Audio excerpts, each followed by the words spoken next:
Hi, and welcome to Ward 13. Just before we were going on air, my Veterans Administration glasses, the only glasses in the world that have the screw on the bottom. This is perfect for like the federal government. Although, I am a Democrat and a FDR person. They popped out, so if I wear them, I only have one vision. But we're in Manchester. Could we say that in the kingdom of the almost blind, one-lensed men are kings? My guest today is Jim O'Connell. Hey, John, how are you? Welcome back to the land of the living, one-eyed or not. Yes, the land of politics. I was away in New Mexico for a while, and it's nice not to follow local politics. Right. A lot of people know that Bill Cashin was one of my closest friends, and I really can't talk about his passing right now because I'm still in mourning.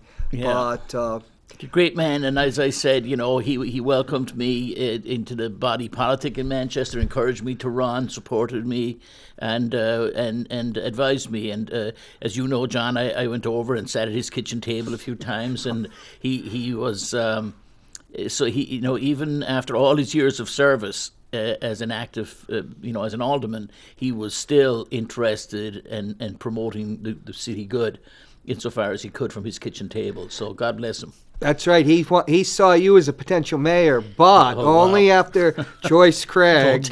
Don't tell anybody that. So I'm there in New Mexico. I don't want those rumors going out.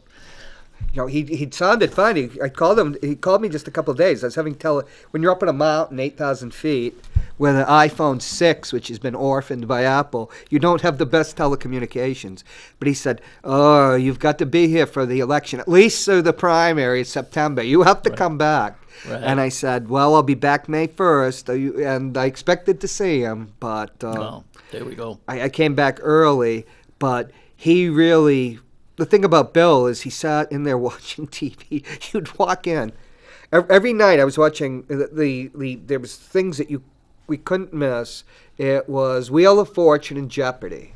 And I used to watch him with his wife, too, who was a wonderful person, Esther, who passed. But then politics. You'd walk in and he'd be watching like the obscure committee, the meeting, with those eyes he had, which were, what did Rich Gerard called him, the Raven, the eyes that would fix on you. Yeah. And because he didn't talk much. When they put on, what is it, Channel 97 or 5, they have old meetings. Channel 97, yeah. Right. And I said, "Bill, I don't want to watch these old meetings." We'd be watching these meetings, and there would be Donna Soucy as an alderman. As eloquent and intelligent as she is as a senator. And then there would be Ray Buckley, who was an alderman too. But we'd be watching, and I say, "Bill, you never say anything in the meeting." And they were very brief then, even though they brought in a portable camera, and it would just happen. He always said when they got in the cameras overhead, it changed the meetings. Yeah. It draw them out. Then you have Lavasser, acting and that. Well, I liked it. We watched everything. But I'll just say, so we watched one meeting. It was over an hour. I said, "Billy, you said like one word." He says, "Well, the next meeting I'll say something." And he said 2 words in that meeting. But a lot of what happens at the aldermanic meetings, a lot of work gets done at the committee level. And right. And so... when they get to there's certainly there's a lot of work to get through as well, and so they kind of move through things pretty quickly. So that's good. In the current environment, meeting remotely, having to stop and take a roll call vote for everything. I mean, it prolongs the whole meeting because usually you could just go all in, like the ayes have it, right. In favor, aye, and anybody, and just move on. But now you have to stop and call out each person, and then there are 1 or 2 people who can never either find their microphone or whatever, and they're like, so anyway. But I'll just say one thing because I want to do a special on him, Bill Cashin's Manchester, and I will when I get through my period of mourning, but. I would follow all this stuff because Bill and I would be over there. And one of the things I was trained, research, at university, then the Defense Intelligence Agency. And I'd go dig out all this information. And twice, Ray Wazorek tried to oust him as the chairman of the board. And you go and find everything. And the second time, they nearly did it again. But then he stepped down, and Dave Wibby took over. Oh, right. And yeah. here's the thing. Dave, you'd be on the phone, and Ray Wazorek and Bill Kitchen, they were great friends. You know, had a wonderful relationship, and Dave Wibby was one of his closest friends. Mm-hmm. And I'd be there, and Dave would call up, and they would be talking to each other. And he told me we would go at it inside the chamber, Mm-hmm. but once we walked out, we were friends. Right. And he said he was appalled by how stuff had developed with all this, I call it this trumper.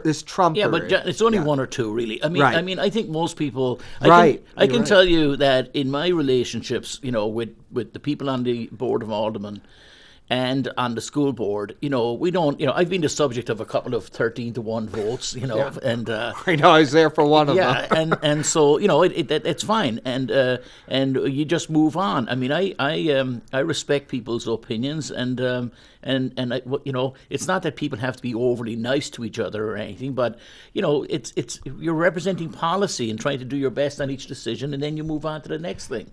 But you don't. The thing he had to put up with the union leader, Right. and you weren't here for William Loeb, No. the infamous publisher. But he said you could go in and have a drink with Bill Loeb, and you could call them up and say, "Well, you're a bit unfair on that one," Right. and they'd actually be responsive.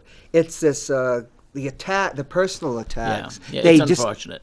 That developed, I guess, after his time on the board. Well, I can tell you on the Board of School Committee, has been a pleasure to be on. There's been very little, no divisiveness really. I mean, there's been a couple of times when things came to a head a little bit, but that's just because of the heat of the moment. But there's been never any sort of nastiness or anything. No, the McCarthyism of the previous couple boards. No, and the other thing is the late nights. People showing up with reams of questions and sort trying to it was like the Inquisition some nights.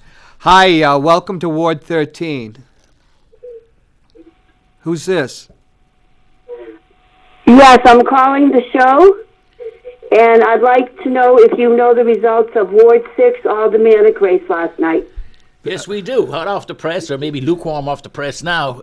So the result was the original result was 501 votes to Sebastian Sharonoff, who won the election, and 488 votes to Scott Britton. 14 votes. There was so eventually that was revised to I think 503 versus 489. Give or take one. So 14 votes between the two, and Sebastian Sharonoff was the winner.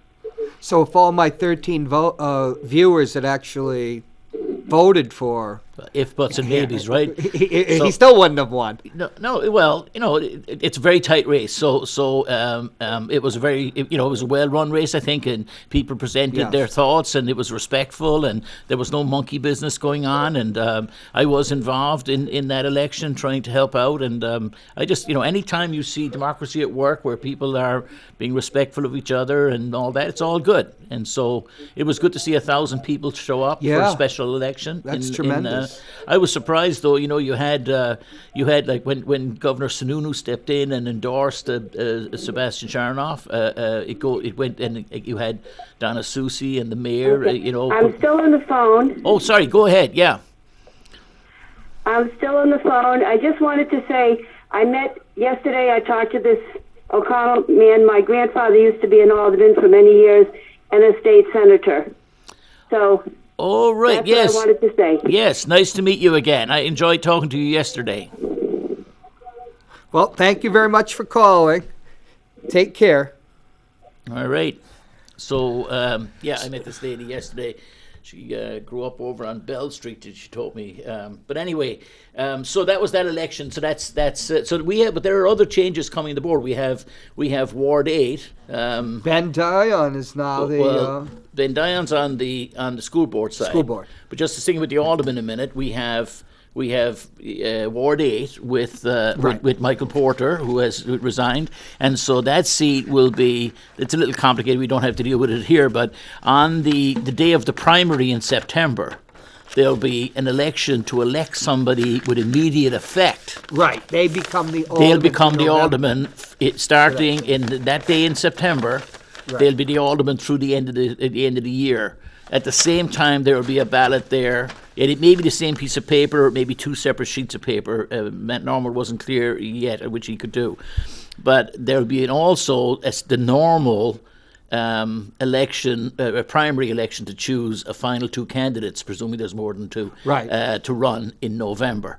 So if you, if it's Mr. and Mrs. A that person could be running for the seat from September through the end of the year, and they'll also be running in the primary, so you'll be voting for them twice, actually, if you support them. So, anyway, so that's Ward 8, and then we have, and I'd like to give a shout out tonight to Barbara Shaw, who was unwell and who improving, I believe. But she has COVID. Yes, she has COVID. Yeah, I'd seen that, so I know that she was. So I wish her all the best, and I believe that she's doing better, is what I have heard. So. Because we've had a lot of changes on those boards already. But I mean, as it stands right now, if Barbara was indisposed for a couple of weeks, and hopefully that's all it would be, you would have the next school, like last night's Board of Aldermen meeting. You had Ward 6 not represented, Ward 8 not represented, and Ward 9 not represented. So, well, they are represented because they have two aldermen at large, which is you can address that issue, which I plan to. Well, we'll talk about the charter stuff, because that's going to come up under the charter too, I think. Because we'll talk about the school charter soon, but under the city charter, I know I was talking to Mike Lopez, who was like the second alderman at large, because it was. The first was Danny, who's still Bennett, Danny O'Neill, and then Rich Gerard was elected, but then he ran for mayor the next term and got defeated. And then Mike Lopez, and then became chairman of the board. He is of the opinion that there should be 4 and they should be geographic in order to give other people a chance. Yeah. Because if you have to run citywide, you have to run so much with so much money, or you have to have such a reputation. I guess you had the reputation for the school board because you got elected at large. I did, right.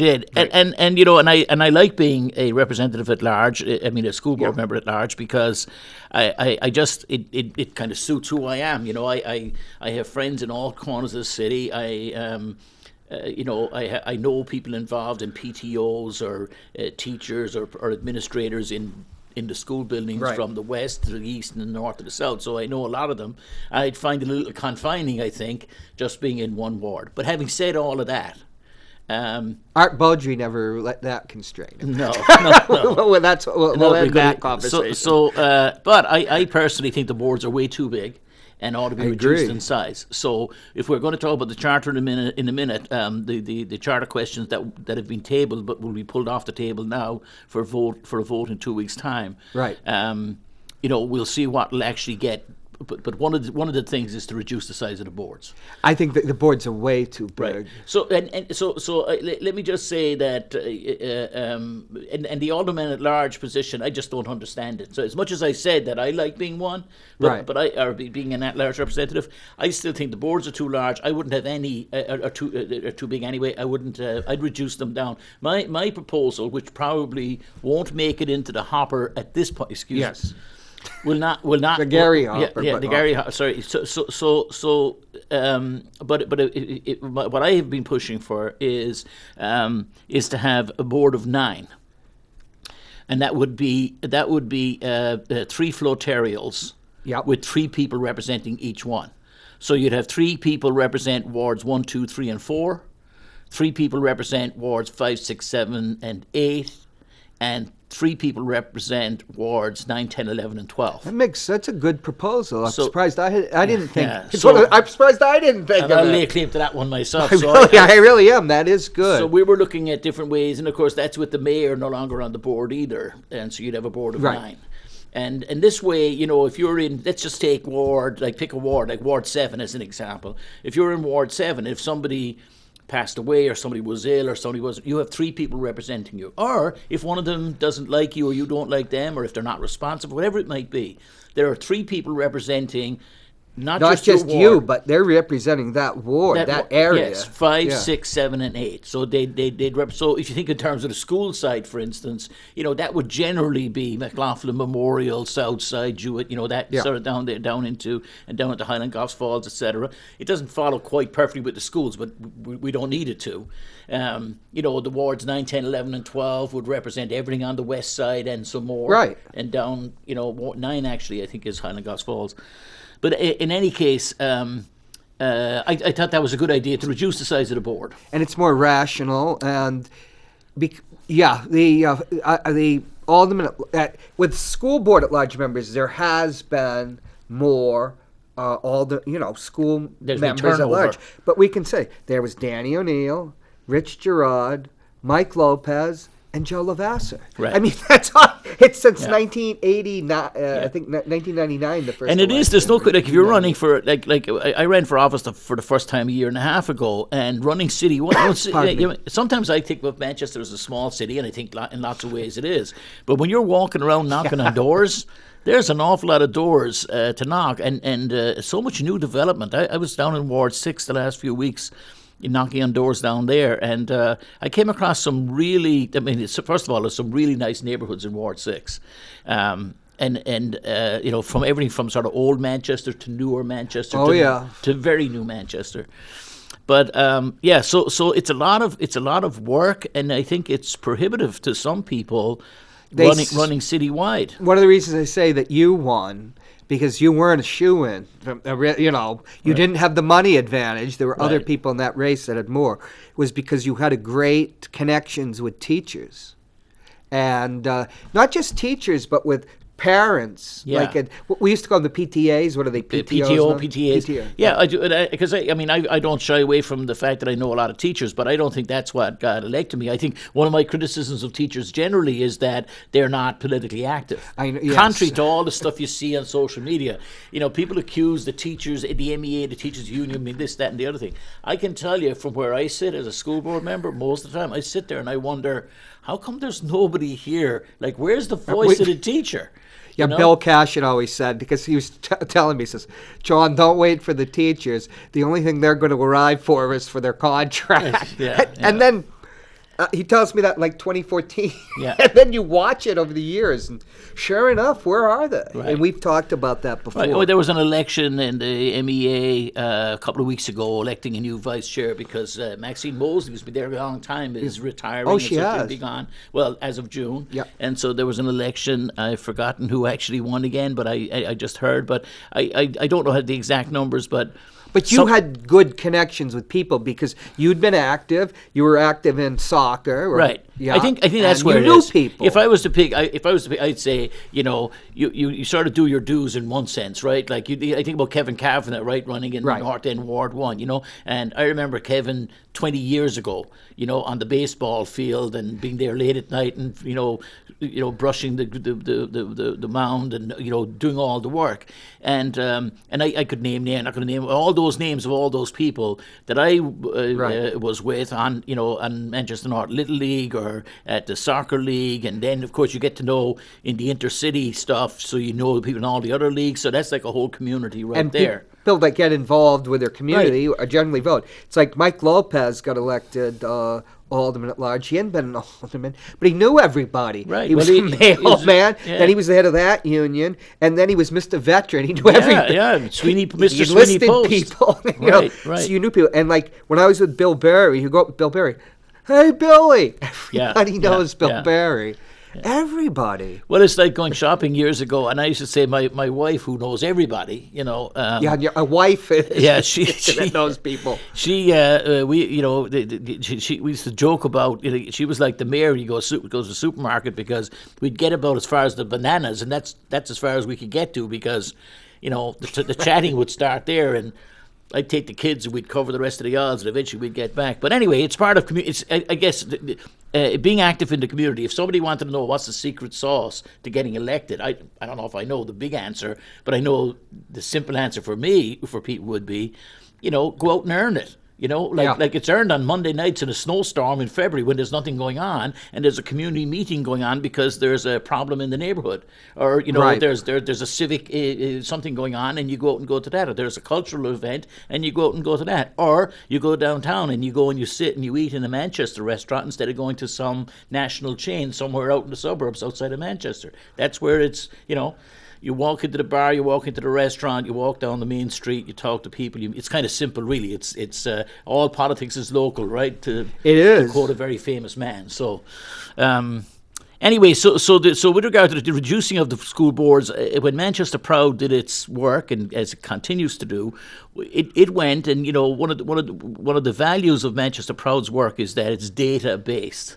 Right. And so all the focus groups Right. and the gathering of you can the go, actual data. stuff that we never had before, really. Anybody Yeah. could say anything, I heard this, or I thought this, or, you can go to places where here's the actual numbers, or what is the average size of a school board in the United States? What's the average size of a school board in cities greater than 100,000? Like you can look up these kinds of numbers, and therefore, so anyway, their data-driven approach, they came back and, between 5 and 7, or actual, the numbers 5 and 7, were the two most common sizes of school boards in the United States. And even, I think, Boston has 7.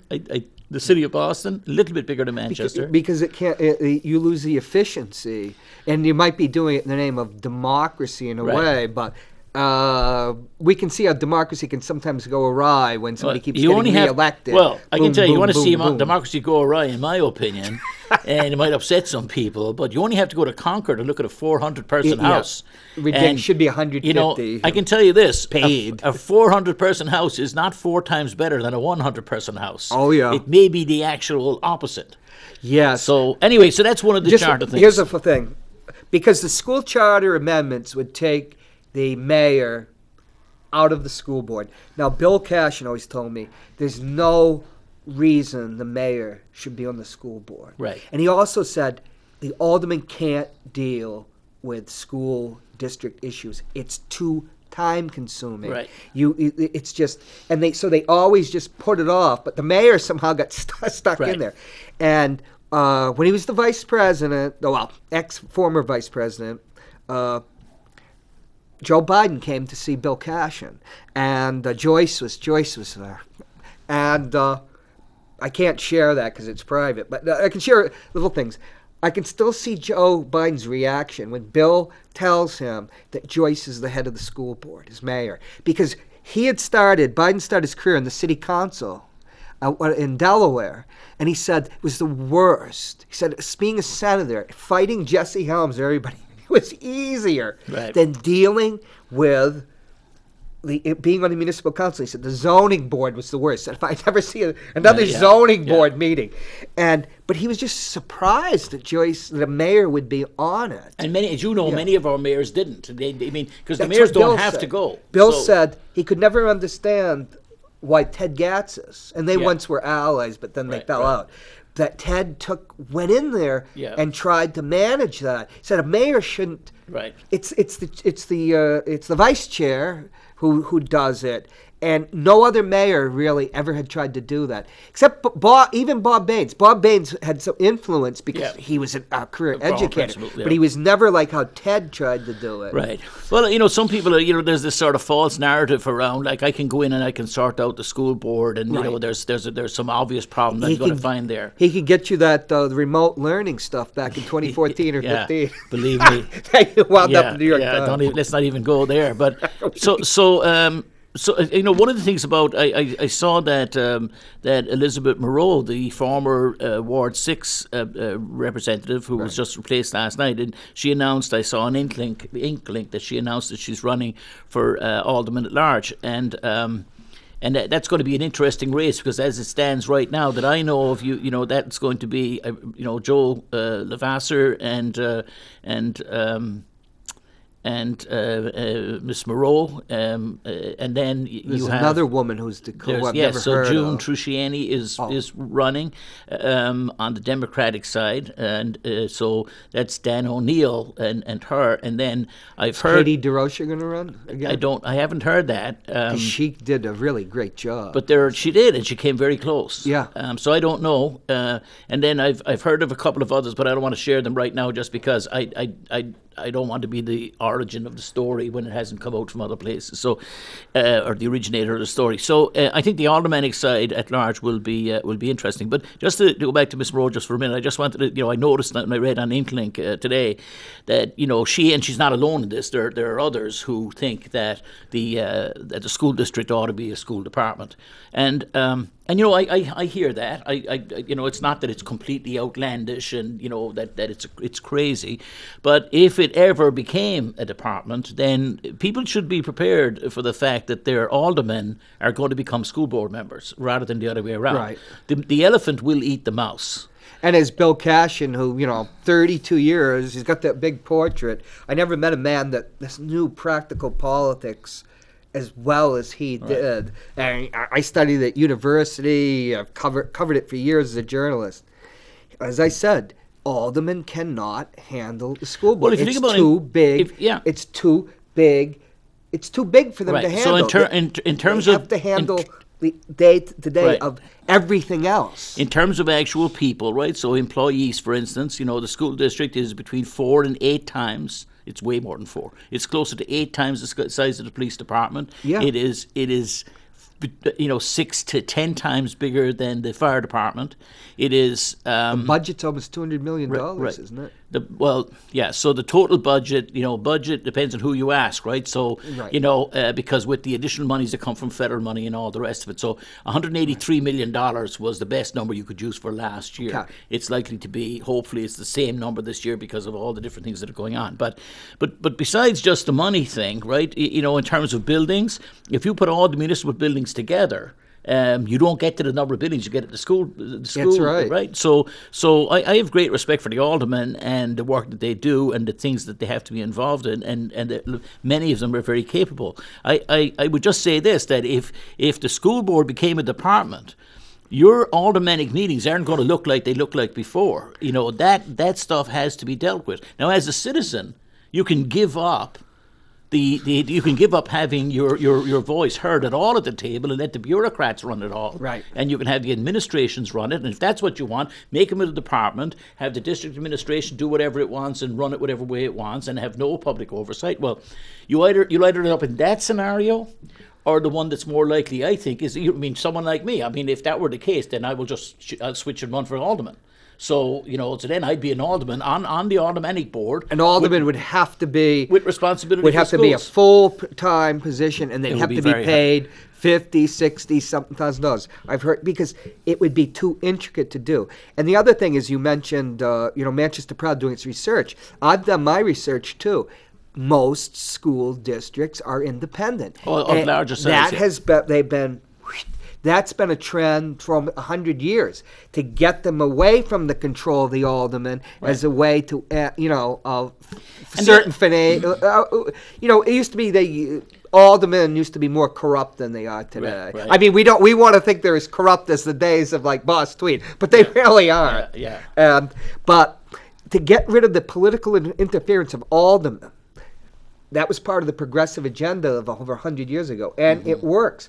And increasingly, when a political entity like New York or something would try to take control again, within a generation they knew the folly of it and had to make it back independent, but with the oversight of an elected school board. Right. So conversely, if you end up, which I support, if you end up with an independent school board having its own authority, and that's something that will be on the ballot, I presume, I'm expecting in November. Then if you end up with that, then what you're going to have is people will be people vying to be on the school board to affect that. And school boards have become sadly very political and contentious in other parts of the United States. That started in California, where the John Birch Society is to infiltrate them. Right. So we with this is you're teaching socialism and communism, Right. because you're saying that Dwight D. Eisenhower was a great man. Right. We all know he was a communist. Right. Well, It's actually true. yeah, it's amazing in the light of growing. Mitt Romney's a communist now to certain people. Yeah. Mitt Romney Imagine of all that. people. Yeah. that exemplar of capitalism.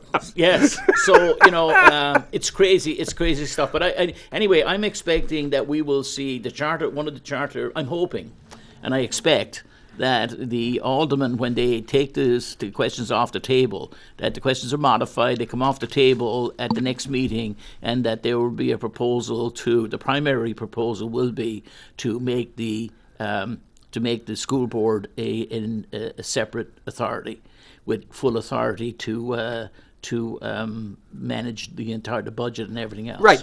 The whole point of the charter amendments was to stop the duplication of the budgeting, because then you'd set a budget, and then the aldermen would get involved because of lack of oversight of our old charter.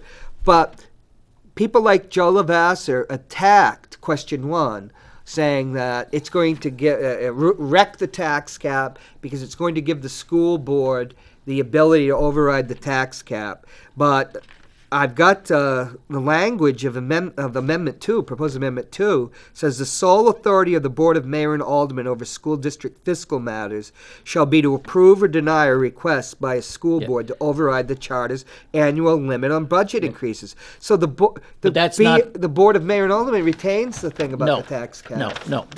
We must make a difference here. What you're reading is the product of the last Charter Commission. Right. The last Charter Commission is defunct, null, void, over, in Monty Python sense. Yeah, but the amendments gone. they made. They too are sitting there to be done with whatever you want. Those amendments. So I do not support the presentation of those amendments as written. And why? Well, I'm not going to. Because with all due respect to the people on the previous Charter Commission, they did their work and they came to a conclusion. I think it's like to me it's like the wisdom of Solomon. In the end, making this change that they propose, while the Board of Mayor and Aldermen retains veto power, it's a change without a change. It's a change in name only. So if you're going to do it, let's do it. And ultimately, the people will decide, right? I want to put this before the people. So we'll put before the people the amendment that says the school board will be it will have full autonomy with all the associated elements to it. And that will go before the people in November. Not the product, it'll be the modified product. Because in your interpretation, the Board of Mayor and Aldermen has the ability. They don't have to put them on the ballot, but they have the ability also to make their own proposals or amend these proposals. Well, right. Under the amendment as proposed by the charter, we're getting into weeds. Under that amendment, I'm trying to figure it out. Well, under that amendment, they had nothing to do with anything, except, just like today, the Board of School Committee puts a budget together. And the budget, or the superintendent does, it's then approved adopted by the school board, and it goes before the board, mayor, and alderman for their final decision, and they get to make the final decision. And so what they get to do is this: they get to decide, no, we're not going to. You're not getting that other $3 million that you think you need, because we're not going to give it to you. So, as an example, something happened in recent months in Manchester's political life. There was a vote taken by the Board of Mayor and Aldermen to eliminate yard waste pickup for some days. They were reduced by 2 or 3 weeks. And in good faith, this vote was taken. There are aldermen who feel, and that they're perfectly entitled to this, that we need to find reductions and we have to make savings someplace. And they decided here's a place to make a savings. That's true. Now, and I just wish they lived up to it afterwards, and many of them did. That hey, we made a mistake. We thought you, the people, didn't want your leaves picked up 3 or 4 times a year. So guess what happened? We had people I saw on the Ward 6 page, Ward 8 page, and people said, what the heck is this? What are we paying for? Like, why are we, why? And you know what happened? The Board of Mayor and Aldermen said, we're putting that 80 or 120 million, 120,000 back into the budget because the people decided. I'll use one other example. That's what people complain about. A famous example is down in Derry about 8 or 9 years ago when they decided in Derry they were eliminating East Derry Fire Station. Now, Derry's a conservative, Republican-leaning town, and the decision was made to eliminate East Derry Fire Station. And so most fiscal conservatives, so-called, thought we're doing the right thing. We're doing the people's bidding. They elected, that person was elected in there on a I won't increase your taxes ticket, and I'll be fiscally responsible. All that conversation. So they decided to eliminate East Derry Fire Station. Well, guess what happened? The people of Derry said, hang on a minute, yeah, I want you to keep my taxes low and not the way, but I don't want my fire station going away. So how much extra do you need to keep the fire station? And they told them whatever it was, another, $500,000 a year or something. We can get rid of French, algebra.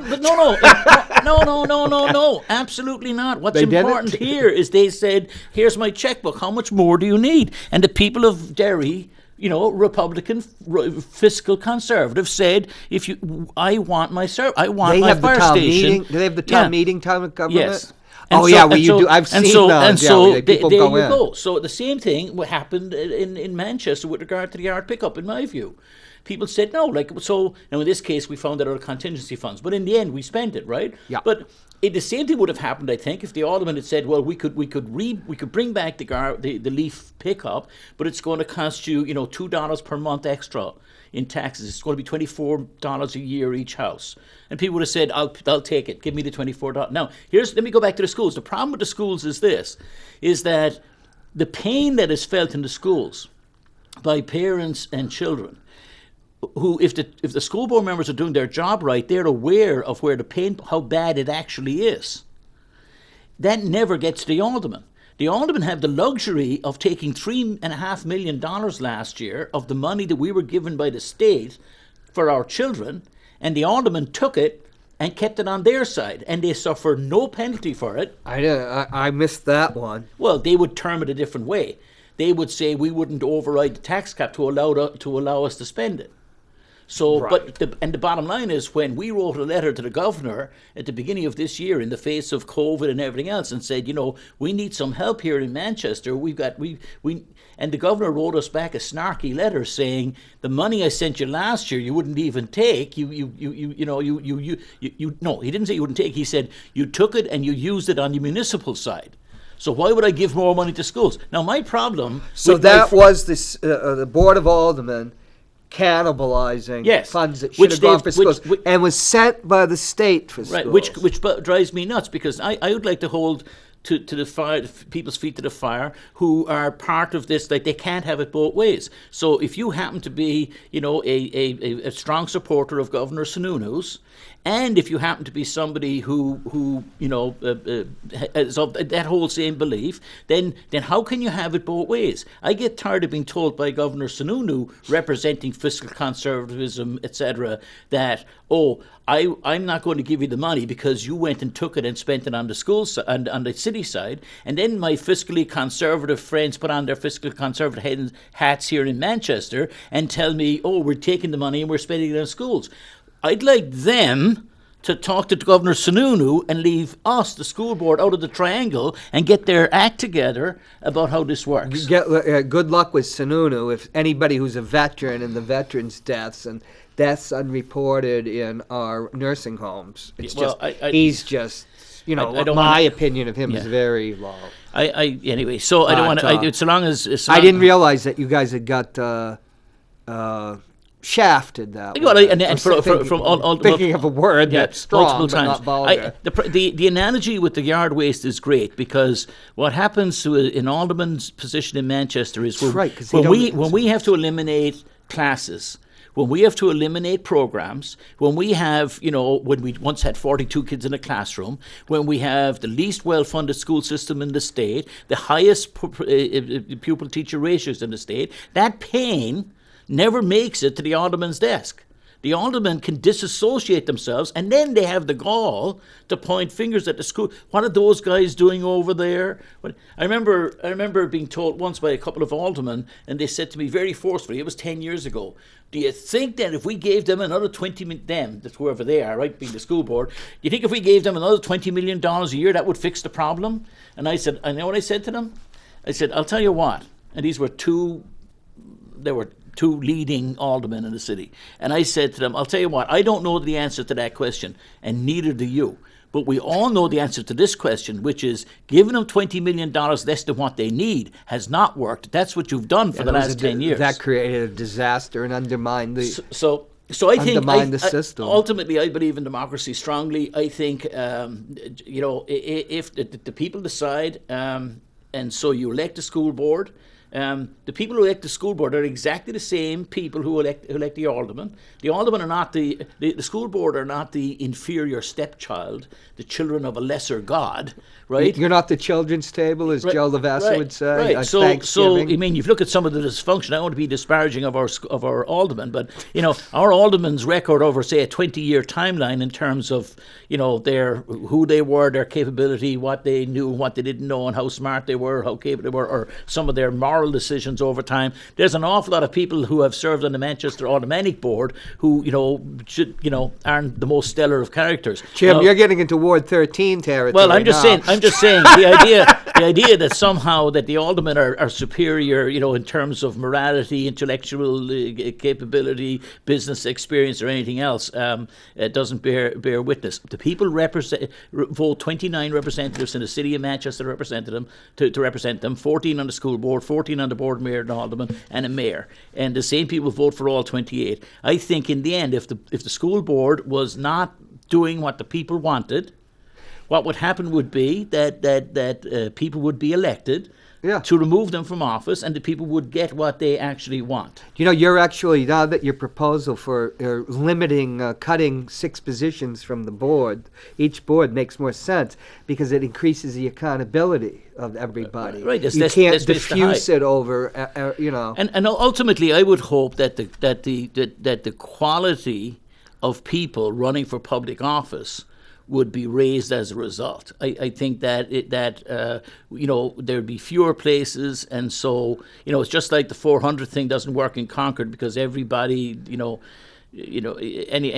give out seats in the house at UNH at frat parties because it's a joke. So, and I hate to be so disparaging of a public body like that. I know there are many fine people working there, but. No, in the end, it's like this is like market forces or democracy or water flowing downhill. If there was a school board elected that ended up being profligate with the people's money and wasteful, and then that wouldn't last too long. They'd be run out of town, and new people would be elected. The big shock I had coming back to Manchester, and then starting to follow politics, would be about 2013. Was coming from a place like, my father lived in Naperville, Illinois, which was a suburb west of Chicago that had the 6th best school system in the United States. And we're not talking about one of these polls on the internet. This was over 20 years ago. And he said, John, you should buy the house because it's got the 6th best school system. Do you really, this house is going to be worth, because his wife, my stepmother, was executive General Motors. It was like being in the Army, every 3 or 4 years. Now you're going to a new territory. Right. They were like a military in that way. So it was a beautiful house. He lived 3 doors down from the head of the VA of Chicago, which helped him immeasurably. But I'll never forget his thing. He was a very practical person, salesman. So you've got this great school system. Also had the #1 library too, which those are things that sell to people. Well, we need to think. Sorry, John. To come here and find out that the school system. I couldn't believe the poverty of it and the cutting of the programs. Right. Because this was never a rich city, and I went through in the 60s, 70s. But we had, I studied Latin. You could study German, Russian. Right. We still have Latin and music. German, Yeah. but here's the thing: so major changes are going on within our schools. We've seen, I hate to be so. I don't mean Schools have changed. That's true. well, and they're changing. Like the current board was just named as the New Hampshire School Board of the Year. Now, I know it's a little bit conceited for me to be mentioning that as a member of that board, but I've got a very small piece of that. I mean, that's the board. That's the board's work, and. And actually, I think importantly, it reflects some of the Manchester Proud work also. But the reason for that is because there is a catalogue of things that have been done by this board. So the board, like we eliminated one school, sadly, Hallsville School has been eliminated. On the 19th of May, much more delayed than I was hoping for, but on the 19th of May, the plan for the future of Manchester schools will drop. And whether we will be closing 15 schools, opening 92, or moving them all 4 feet to the left, we don't know. Everybody out there, ladies and gentlemen, if you're hearing rumours about the closure of West or the closure of Central or the demolition of one of our middle schools or the other things that you're hearing, none of it has any validity right now. But on the night of the 19th of May at 6 o'clock, or shortly thereafter, you will hear what the proposal for the future of Manchester schools is in terms of buildings. That's 2 weeks. 2 weeks from now, on a Wednesday. And here's where we're going to, and it's all in the table from the possibility of building 1 or 2 brand new high schools. Spending 400 million or so on that. On such a thing, all the way through to changing the eliminating schools, repurposing schools. There's the possibility we take our current schools and we spend money on redoing those. Clearly, we've been kicking this thing down the road for years, and action needs to be taken. So we need to right-size the district in terms of personnel, in terms of facilities. So that process is going on. We've streamlined the curriculum piece. We've introduced there's a full curriculum for math and English now that flows from kindergarten all the way through to 12th grade. So that's been rationalised finally. That's all been done. This current year, when you go to high school in Manchester, it's starting right now, but effective in September. All the course catalogue is all online. It's all done digitally. It's available in multiple languages, and it's universal. So whether you're at West, MST, Memorial, or Central High School, you have the choice of the same subjects, and you have the ability to take them out of your school and take them remotely as well as all of this is all new. And now, if you look at the new dashboard that will be delivered in a couple of weeks' time, the dashboard that's been worked on for a year and a half, which will give you. So we're trying to be a data-driven school district, so that all the differences evidence-based. So all the stuff the disagreements that I might have with my friends in the aldermanic board or within the school board, or when parents are chatting at the kitchen table about what's the graduation rate out of this school, what's the literacy rates out of that school, what number of pupils are there here, how much money are we spending on this. All of that data will be available on a dashboard to everybody at the same time. And it's no one's got their finger on the scales. We're taking the data, we're putting the data out in front of people. The whole reason is to stop having these stupid conversations. I constantly see them on social media where people are saying things that just aren't true. Both good and bad, right? You don't believe that we should go back to the paradigm of 1930? No, my father. That's all. My father was a bomb. He'd have to go thread a bomb him before he went to high school. All those conversations, with all due respects, those people who were talking about, we got to go back to the 3 R's. But I remember that one, the 1930s. Yeah, let's go back to the curriculum of the 1930s. Right, we're living in, Manchester of the Dickensian age. And not far from that comment. Not far from that comment is why don't we take the girls and have them all doing sewing and taking dictation and give them all a typewriter if we could find one, and they can all sit in there and do home economics, and and we'll have the boys doing woodwork, and they had started getting rid of that. And let's bring the skirts back for the girls, because wearing those pants, it's all too modern, and then we'll have the brown, the black, the yellow, the green, the blue, and the other colors separated out the back of the class, and they'll be in larger classes in different schools. Why don't we go right back? If we're going to go back to the 1930s, let's go back to the full 1930s, not this romantic version that people have of what it is. So I have to say, I joined the Manchester School Board with one primary objective, and that was to drive excellence into the system, to increase accountability, and my strong faith, and it sounds like electioneering, but I have great faith in the future of Manchester, and I see no reason why Manchester can't have the best schools in the state of New Hampshire. That's where we should be aiming, and that's where we ought to, and we ought to do it. And it bugs me no end to hear talk about schools that are based in, strip malls and tiny schools in villages in other parts of New Hampshire, and they're lauded for some particular achievement, etc. Talking about charter schools. And well, that too, not just charter schools, but so we, the amount of work done in Manchester schools every day, the amount of benefit that's brought to children who are impacted by all kinds of domestic violence and have had interrupted educations and all that stuff, and then the amount of work that's done. We're turning out kids every year into Harvard and MIT and into all the greatest schools. We do that. Sadly, we don't do it enough. And what I worried most of what caused me to run was because we were losing the plot. You can't be paying teachers less than they can earn in other towns and do that year over year and expect to retain the best teachers. We, for years, had great teachers in the city of Manchester. I've told the story many times, but there's one example I would give you from this September where a teacher, a middle school, 6th grade middle school teacher, left one of our middle schools with tears in her eyes because she did not want to leave. And she moved to a town 12 miles away in New Hampshire, and she got a $20,000 or $22,000 per year pay increase. That's $450 a week extra to drive 10 miles a day, 10 miles each way, to teach exactly the same subject to exactly the same kids, only fewer of them, in a building that's more modern. And my friends who are market-driven fiscal conservatives can't have it both ways. If you believe in capitalism, if you believe in market forces, and that's what determines outcomes, then clearly, if you're paying your staff $22,000 a year less than the guy who you compete with 10 miles away, guess what? Your staff's going to end up sucking in the end, and he's going to have all the best people. And there's no getting away from that. So their argument would be, we could do nothing about it. We're just stuck here, and that doesn't make any sense either. But it's not true. It's a lie. The hottest real estate market in the United States. Yes, right? I know. Property prices in Manchester have gone up. Houses in Manchester have gone up between 11 and 18% in the last 12 months.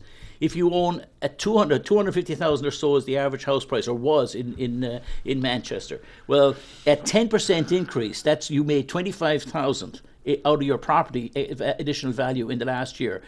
At 15%, you made 37,500, and you probably made, and that's for the $250,000 house. So every homeowner in Manchester made at least $37,500 or around $37,500 each in net value in Manchester in the last 12 months.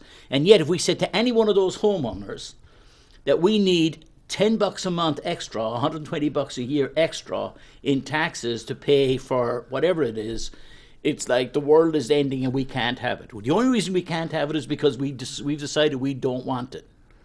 There's a lot of truth to that.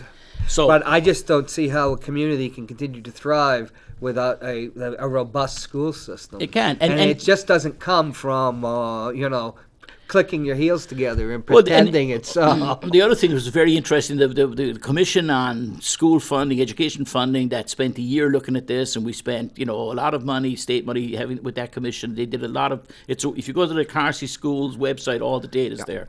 But they came back with an important conclusion, which is we in the state of New Hampshire, we spend $3.5 billion a year on education. The problem is that 2-point-some billion of that comes from local property taxes. 2.5, 2.8, 2 point whatever it is. So the vast majority of it, comes from local property taxes. In any other state, it comes from, tax. The state has a... Right, we have the least well-funded school system in the United States when it in terms of state That's state absolutely spending. true. So when it comes back to state spending, so what happens? This is where the disparities come into. So someone goes to school in Newcastle outside Portsmouth, and they're in 5th grade, and the school system's spending $35,000 a kid. And they're in Manchester. You go to a school in Manchester, you're in grade school. This year in grade schools in Manchester, we're spending $12,100 per kid. Now, God bless the people in Newcastle. That's a rich town. But it goes for so many other towns too. Yeah. But the point is, they don't have the kids with the difficulties that we have. They don't have the poverty levels we have. Or the diversity, issues that you have to right. When alone people come from different countries not, and need not remedial only do we have education. 28 kids in the classroom where they have 15, but the 28 kids that we have in our classroom much greater needs than the 15 they have. And That's true. I don't really want to take anything away from that 15 at all.